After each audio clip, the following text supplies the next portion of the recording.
Hello everyone, the other day we started a new Kotlin user group here in Valencia, and I did the first talk that was the status of machine learning in Kotlin, and that talk was in Spanish, and some people couldn't attend either because they were not in Valencia or they didn't understand Spanish. So I decided to re-record it and upload it to the internet so everyone can check it out. So, who am I? Maybe you know me because of Kotlin.s that now is driven by Victor Bolinches, but I started it a few years ago. Or maybe you saw me on Twitter. And I do this other thing. This was the Kotlin Premiere online event, and this is some libraries from the Kotlin ecosystem. So I do this core game engine and some other libraries that you can see here, and you can use them by themselves without using Corge to do some specific things.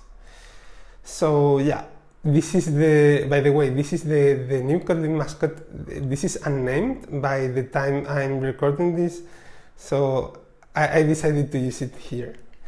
And the other thing I do is to put memes in PRs people do in my projects. So this is an example from here, and yeah, this was pretty funny because I checked this out and there was a lot of things from here that were dummy and foo and bar and things like that. So it was super fun to me, and I decided to put this meme from here, and this is it. So let's start with the presentation. The first thing to notice here is that regarding to artificial intelligence, data science, there are some areas from here, and I'm going to focus in this presentation in more machine learning and especially deep learning. When you wanted to do some data science and machine learning, you could think initially in Python, the Jupyter notebooks, maybe Google Colab. That is something like this. In the end, this is a Jupyter notebook.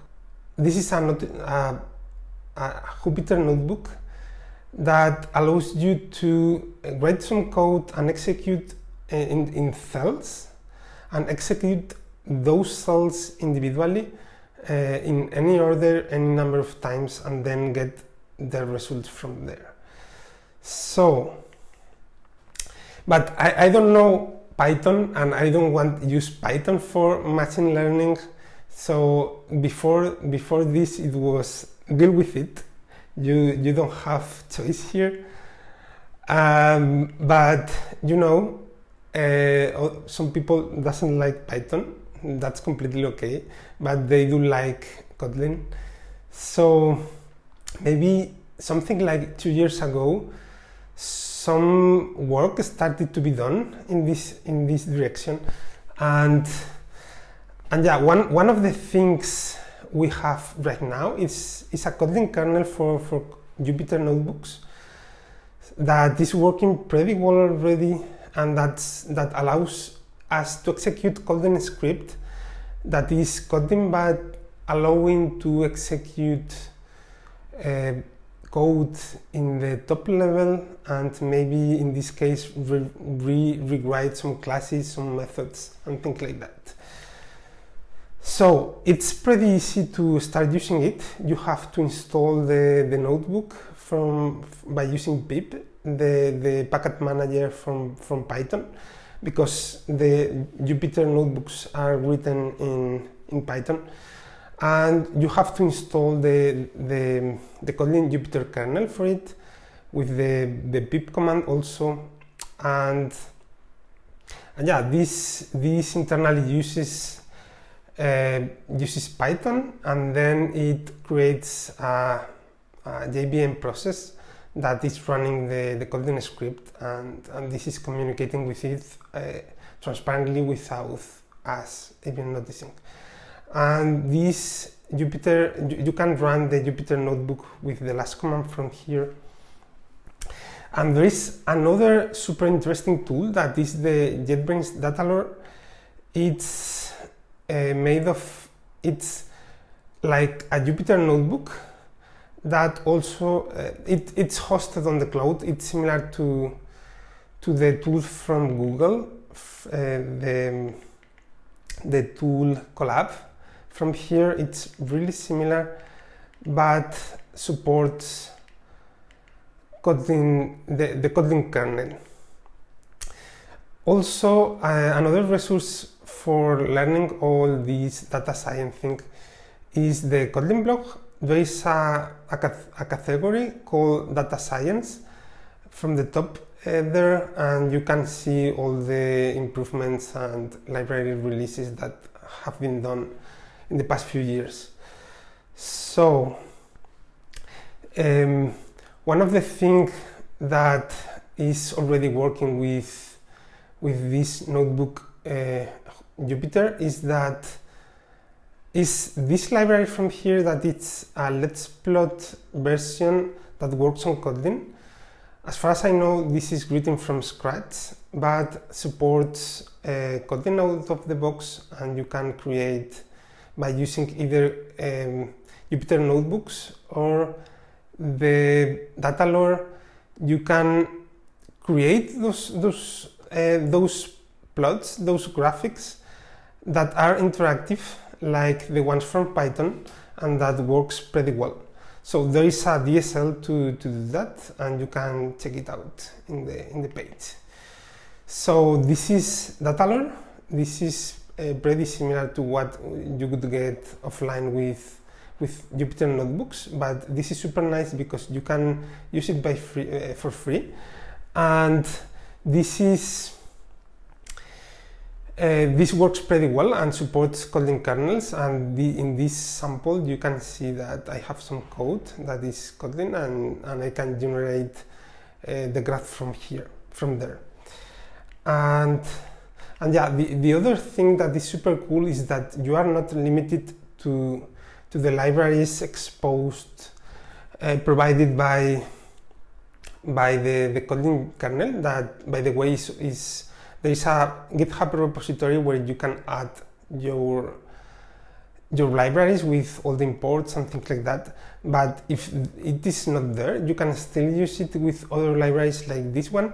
Here I included one of my libraries and run some code from it to generate an image. So in this case, if I generate a AWT image, it's displayed there, but you can generate all other kind of data. Maybe you can even generate HTML with rich data that is embedded directly there. So I'm going to show you a demo here.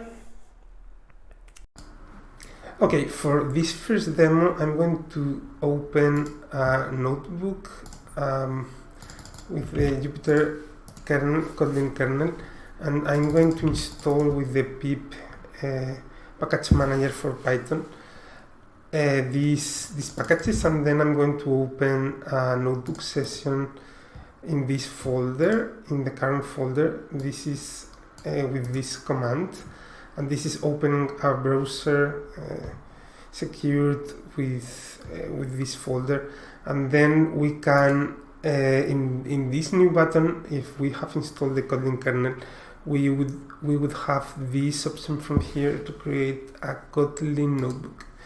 So here we have the Kotlin notebook, and in this box we can type Kotlin code and have autocompletion, and maybe have some errors from here.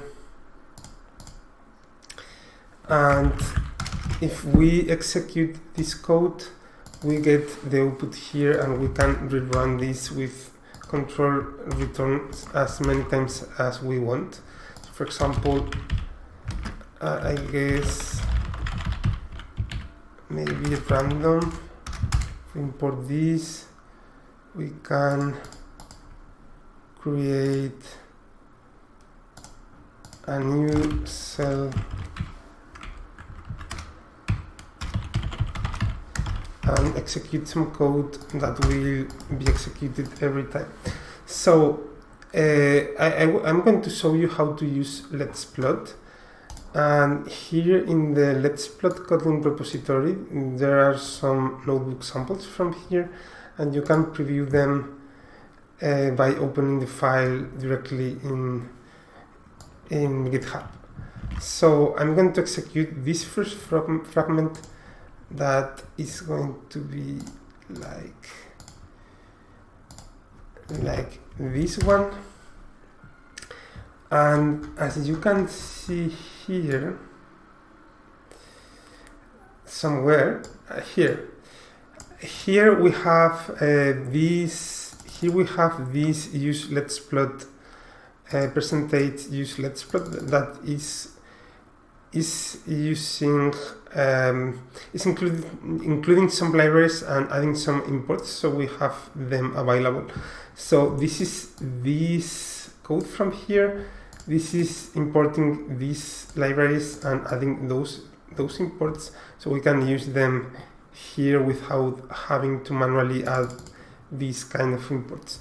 So all the use from here are available in this repository in the Kotlin Jupyter libraries from here. So let's plot, here we have the Let's Plot JSON file here that is adding these versions, these libraries from here that matches this one, and these imports that matches this. And this is also initializing this code, I guess. And yeah, that's it.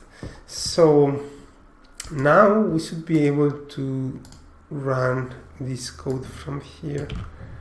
So let me place a new cell here and execute it. Sorry, I have the selection that prevented this process from continuing. So here we can see a graph. This has created a graph. It is interactive. As you can see, you can move this around. So this is super nice, and this is using random data. So we can rerun it and have different results and update code here, and probably getting errors. Not for this, but I don't know. You can see that we can get errors, and that's it. It's super nice, and it's Kotlin. We have error detection, we have auto-completion, and maybe the import is not so nice yet, but it's nice overall. So and you can also use it to run other libraries. So for example, here I have my current library that supports rendering things, rendering vectors and things like that. So you can do a lot of nice things here, and maybe even rendering SVG directly from here. So I guess that's it for the notebooks. And the other thing is the data lore. The data lore notebooks, that is like this. This is a Jupyter notebook, but this is hosted in the cloud. This is free in some cases. There are paid options, but you have a basic machine and a lot of hours of computation to execute things. And this is starting a new machine in the cloud, and it supports the Kotlin kernel directly, so I can run this. And this is running. The interface is much nicer than the Jupyter one, and we can maybe even add some cells here and execute some code with auto-completion as well, and things like that.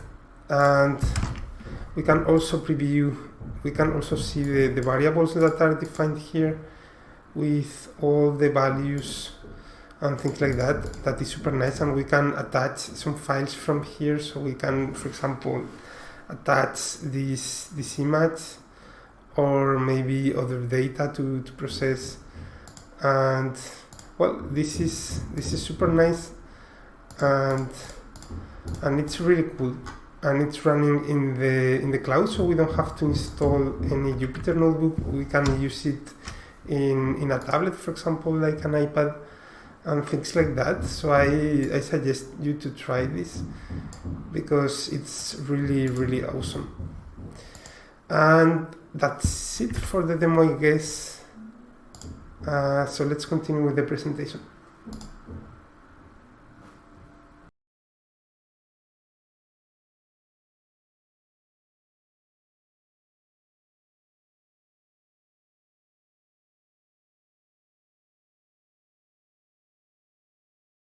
Hope you enjoyed the demo, and now I'm going to focus on deep learning. And you know, this movie has a lot to do with deep learning, because ogres were like onions. So AIs are like ogres. They have layers like onions and like ogres. So in deep learning we have something like this, that is a visible input layer and a certain amount of hidden layers, and then an output layer.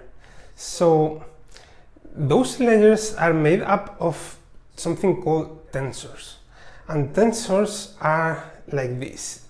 Tensors is like a generalization of scalars, vector, matrices, tensors. So in a vector you have a one-dimensional set of numbers, while in a matrix you have a bidimensional set of numbers. In a tensor you have any number of dimensions, but they are made up of numbers. So this is another example. We have one-dimensional tensors, two-dimensional tensors, three-dimensional tensors, four-dimensional tensors, and so on. So, but you could think how in machine learning we somehow sometimes have images, sound, text as input. So how can we use those kind of content if the input is a tensor? So what we do is to convert those content into tensors. In this case, for images, in this case, what we do is to create either a two-dimensional or three-dimensional tensor.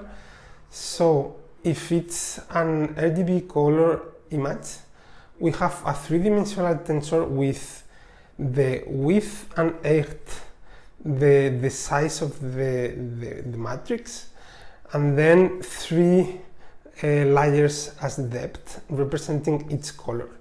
So normally those colors are represented between values between 0 and 1, and yeah, for grayscale images we could have a bidimensional tensor, and for color we can have several layers, several dimensions.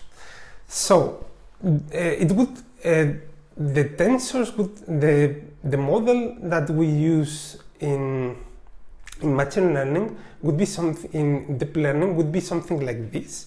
We have the input layer from here and several hidden layers to produce an output, and those layers have some weights that relates the input layer or a previous layer with the next one. So as you can see here, the first node in the input layer is connected with some nodes in the first hidden layer. And how is that represented? This is represented, or this works like this. We have that a hidden layer or a layer is is a formula that uses the previous layer information values with some weights and some bias to perform some multiplications and additions. So in this case, for the first element in the first layer, we are multiplying the first element in the input by a weight, the weight 1, 1, and we are doing the same with the other inputs and with different weights, and then finally a bias. All those multiplications are then added all together, and that's how it works. So in deep learning we have two things, that is training that model to from one input to represent some output.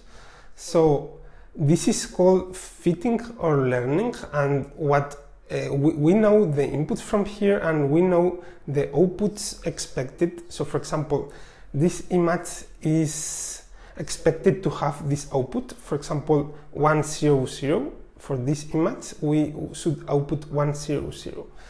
So the process of fitting or learning or training is to figure out what the weights from all the layers should be to produce that output. From this input to produce that output, what should be the weights and the biases from here. So mainly this is it. So all those weights along the number of layers, the kind of layers, everything, the topology is called the model, the machine learning model. So, and the other thing that once you have already trained that model, we can then use those inputs and those weights we already know and try to inference or predict what the output would be. So this is the final use, what we use when we are doing face recognition or image classification, things like that. The model is already trained, those weights are already known, and the output is unknown. So as you can see, there is a lot of numbers, a lot of operations, so something super strange, super large, and this causes that some people needs a lot of power to do all those kind of figuring out all those weights. So we can't find RTX cards or PS5 consoles because they are here in farms.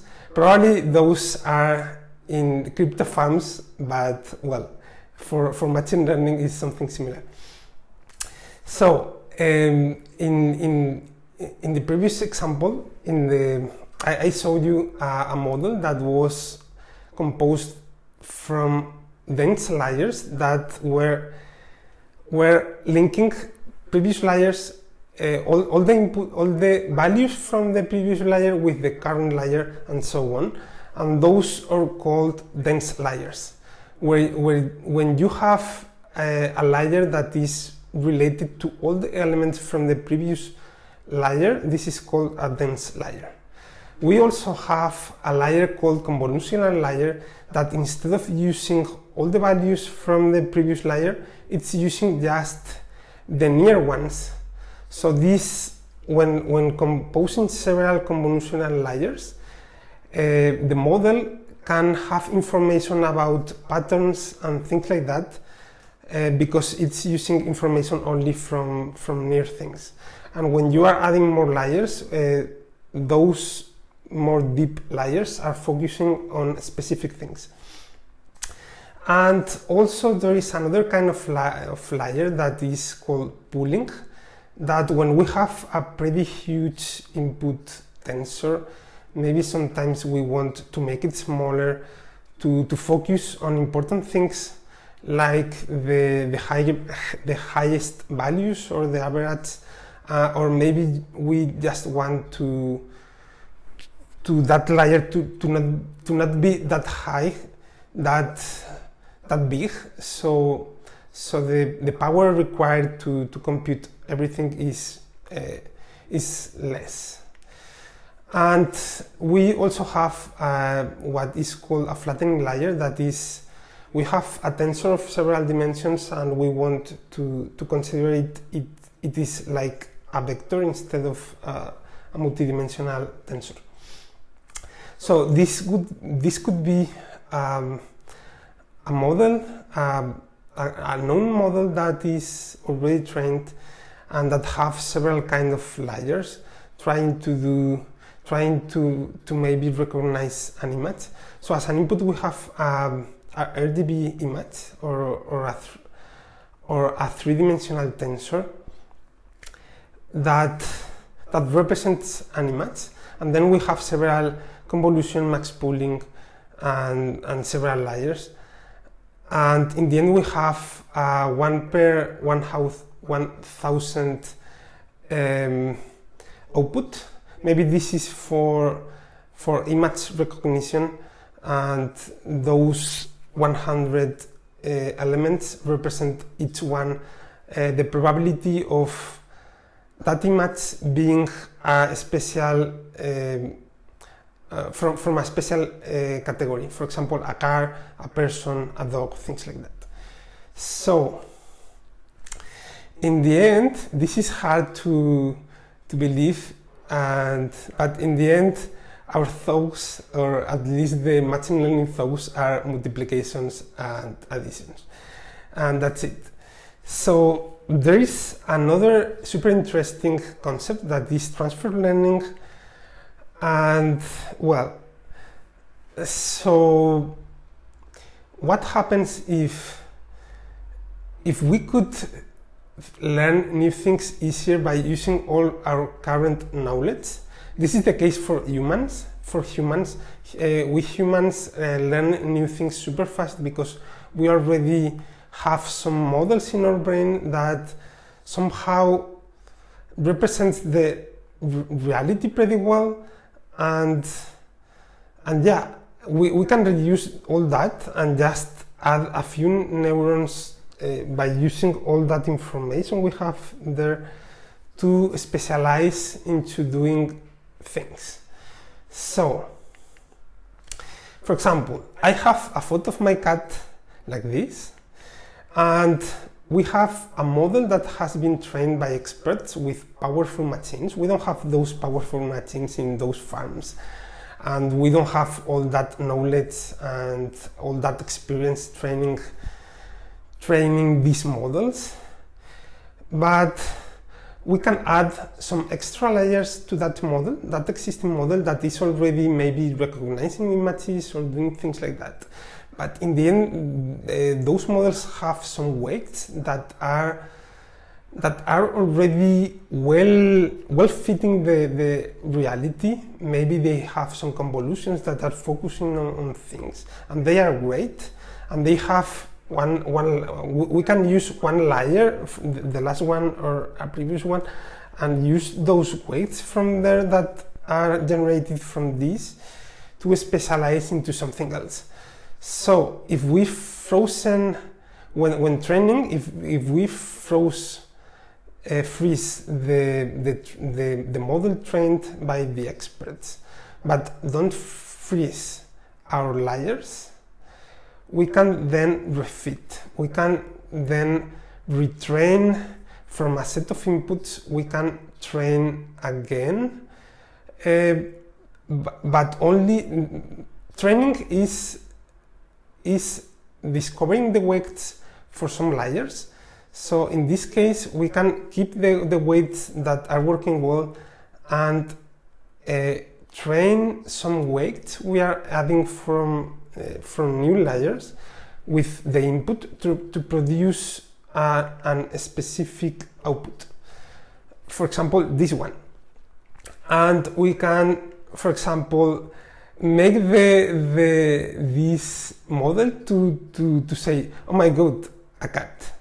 So we can use all that information, new layers, train those new layers to produce a specific output with a lot of inputs and a lot of outputs known, and train only those layers. And that's more suitable for our machines that are not as powerful as the one in the farms, and they are not as many. So this is super interesting. And yeah, this is something similar to Matrix. When Neo starts knowing Kung Fu, you add something here and that's it. So here's a demo. So for this second demo, I'm going to explain Kotlin DL. Kotlin DL is a framework for deep learning written in Kotlin that uses internally the TensorFlow for Java API and has some nice features. In the latest versions, they added SSD layers to do something like this, object recognition in an image. So you can see here we have several boxes representing objects here, persons and a bicycle here, and yeah, the rectangle is not accurate. I reported it. I believe this is a bug from master. I don't know if they fixed it already, but I forked it for the presentation, and well,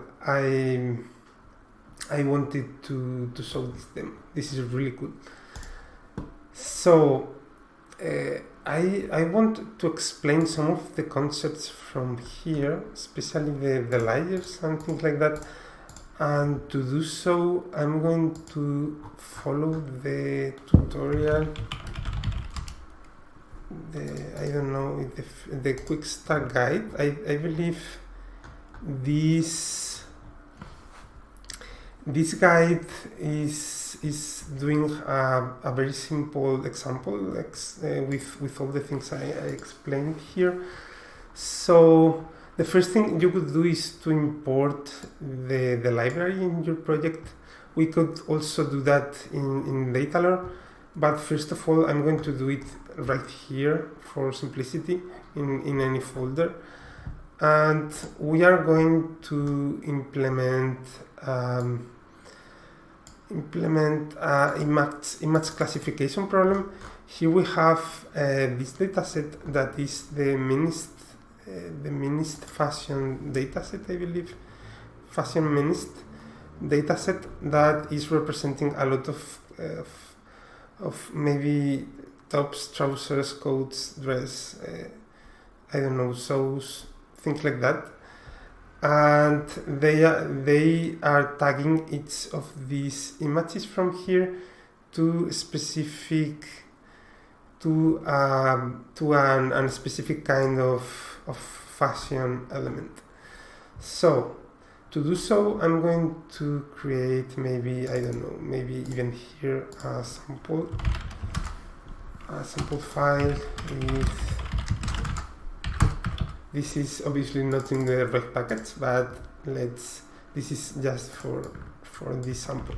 So I'm going to copy and explain the fragments from here. As I explained in the here we have in each layer, either if it's the input or it's the output, we are handling only numbers.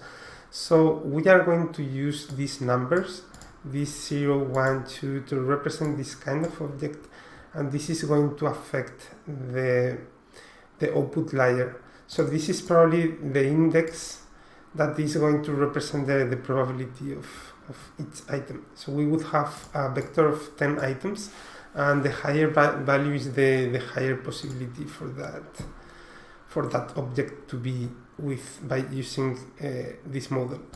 So this is we are labeling these numbers to those objects, and we are constructing the model. This is in Kotlin DL we can construct the layer topology, the amount of layers and the kind of layers like this. So in this case we are representing this model by an input layer that is going to be a three-dimensional layer with a matrix of one layer with a width of 28 and a height of 28. Then we are going to transform this 3D shape into a vector, into a plain normal vector layer, and then we are going to have dense layers. Those dense layers are these ones, and are going to map every single value in here, every single neuron with all the previous elements from here. So here we have this number of values. It's going to be, let me execute a new scratch.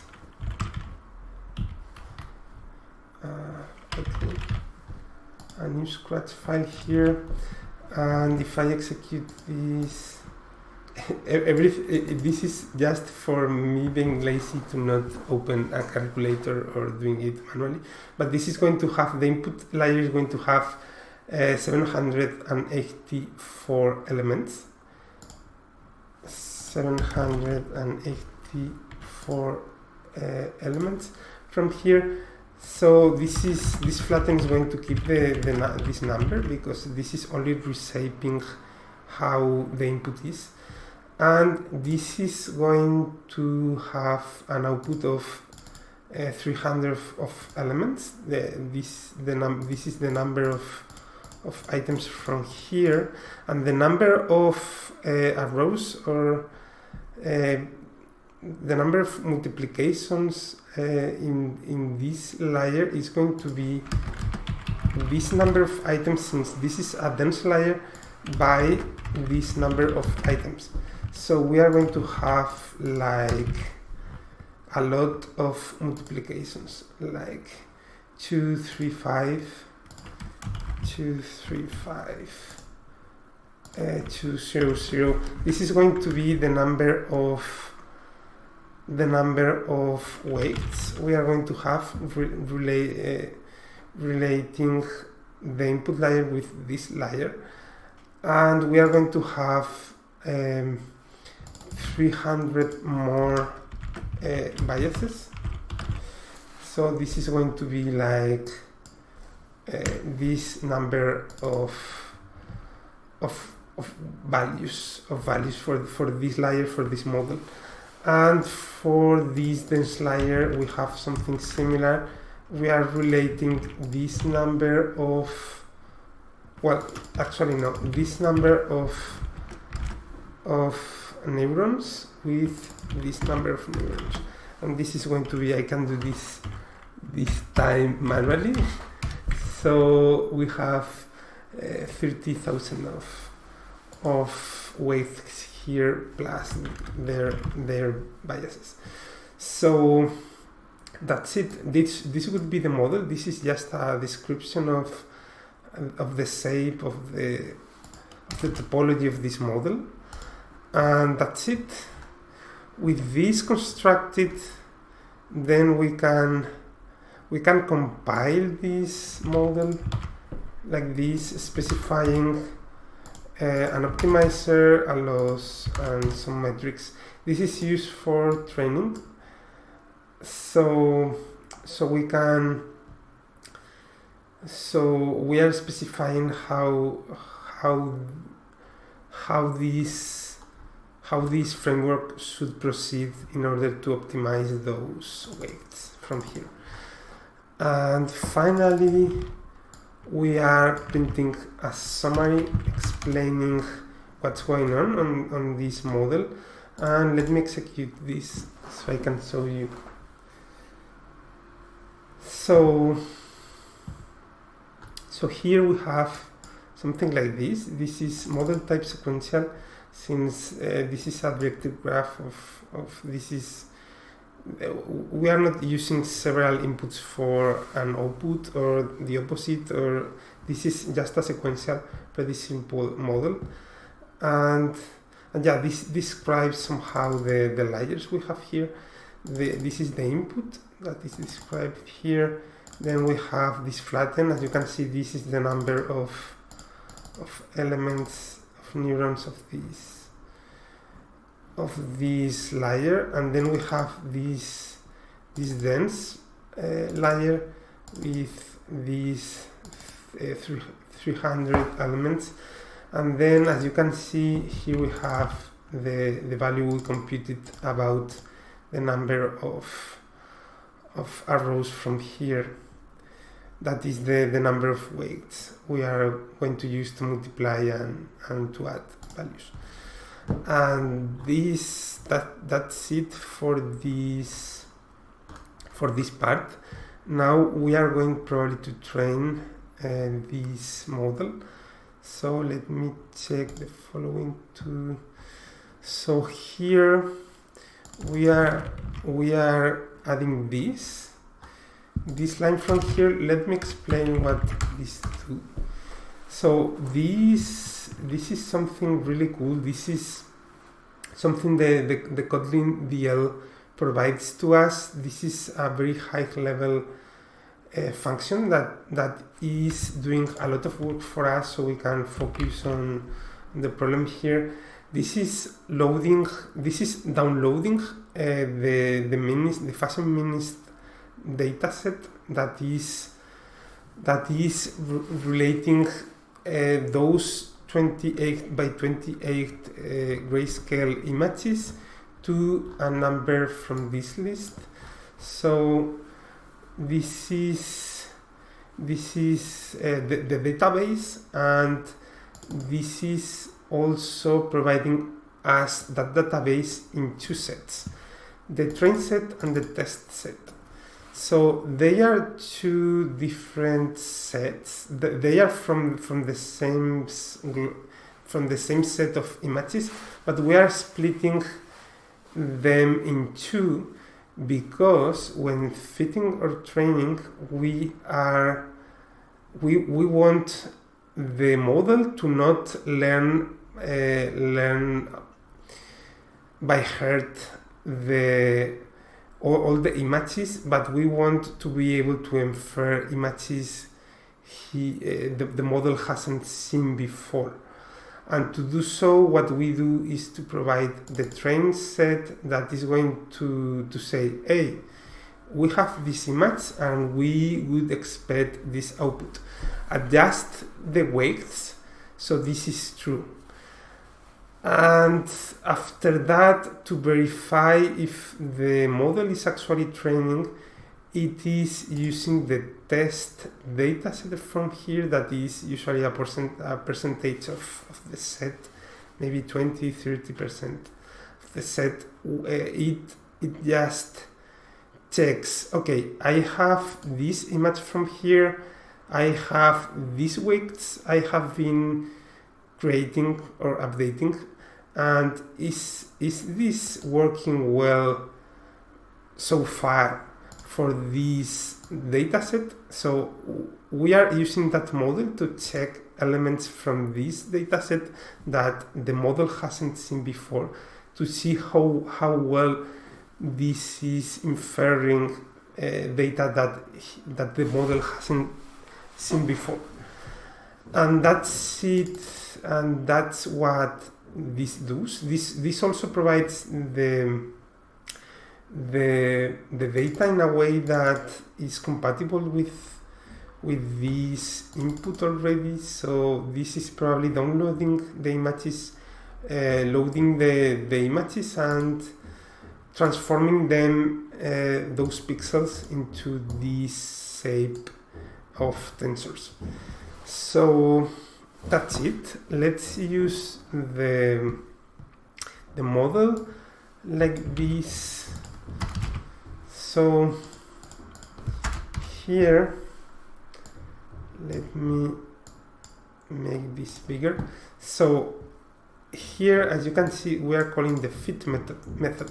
The fit method is, as I explained before, the learning part. Here it tries to create weights for these layers, for the parameters for these layers. So this is using the train data set for getting the input and the output. So it can adjust, it can fit those weights until it works as better as possible. So this is the data set, and then we are using epochs and batch sizes to determine the number of times we are trying to adjust and how many items we are using. So let me try. Also, after that, we calculate the accuracy of this model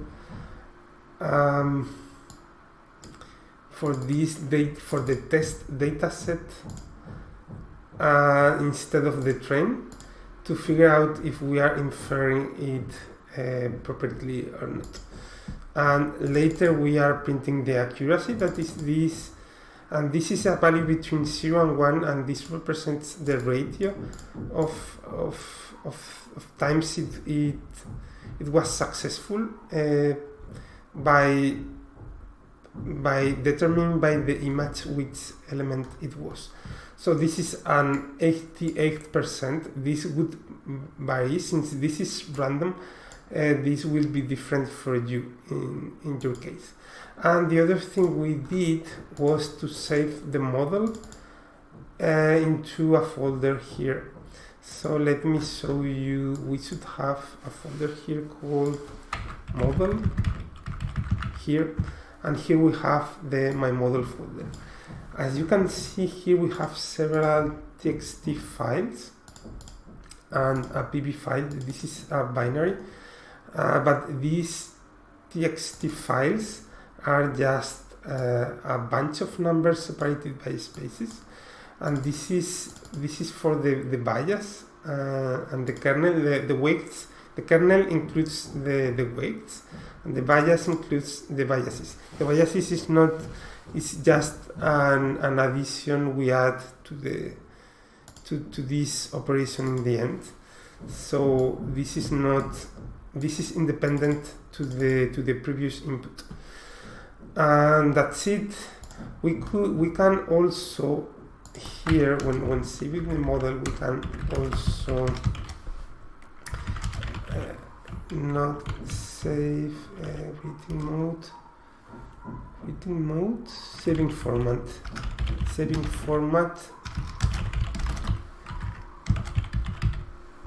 Here we can use this format instead, and let me retrain this. And instead of using this binary format, this is going to use a JSON file for the graph, so I can show you what's containing in addition to this information. So this model config, let me reformat this. This model config is just explaining the topology of these layers. So as you can see here, we have an array of layers and the backend to use, and in each layer here for example have the input layer with the dimensions and the type, things like that. And here we have the flattened layer we described. Here we have a dense layer with this number of units. So this is trainable. So we have this description of each layer from here, and that's it. The model is this description and those numbers, the kernel, the biases, and that's it. I should we cannot load this JSON file. We have to use the binary format, or we would get an exception. So I'm going to recompile with the binary format for the next step. And let me check. So yeah, here we have, this is the accuracy and the safe model. So that's it for this step. So the next we are going to do is to actually use the model to make predictions. So now we have trained the model here and actually declare the model here, and now we are going to load, since we have already serialized it, now we are going to load this model like this. This is loading the model, and then we are using it, and then we have to specify the reshape here. I don't know why is this required, because this was in the model description, but well, we have to reshape this, and then we can start making predictions. With this model we can try to get some information, some predictions for some images. So let me run this. In this case we are not using the train dataset, only the test dataset. So, and also we are using the string labels. This is not here, but this is required from here to actually say what is it. So let me run it.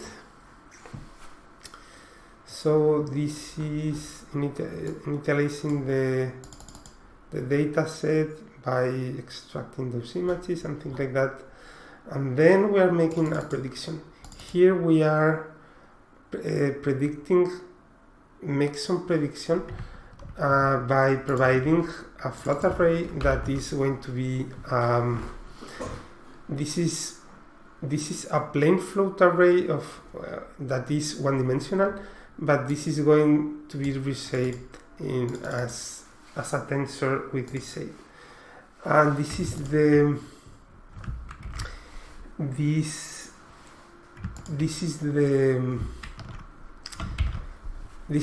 input, this is the output. In this case we are getting the label for this prediction. Okay, so here we have the label. We have two things. The X is representing the input, and the Y is representing the output. In this case, this is the actual label that the people that created the dataset provided, and this is the prediction we are making. So the prediction we are calling the predict method, that is using the model we used here, and this tensor from here that is representing the image to make a prediction. And this is the result from here. So this predicted that this was a 9, that is an Enkelbut, and that's correct. That's the actual label that is. So that's it. This is how we inference or use the model after we train it.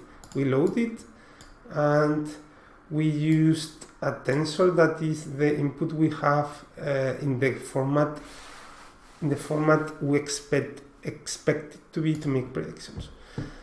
And that's it. This is our first neural network by using the information from here. And yeah, I guess that's it. In the actual meetup we had some questions that we resolved about how to load models and things like that. Here we have Kotlin DL is providing a lot of models and several datasets that we can use directly for convenience, but we can also make all these things ourselves. So I think that's it for this demo. Maybe at some point we can have, if you have any questions, you can contact me, ask me, and we can try to figure out the answers. So that's it for the demo. And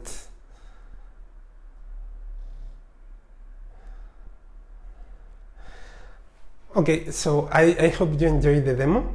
And artificial intelligence, or maybe machine learning, is scary, and because Skynet and things. But don't worry, we have Terminator. And that's it. Thank you for watching, and I hope you enjoyed the presentation. See you.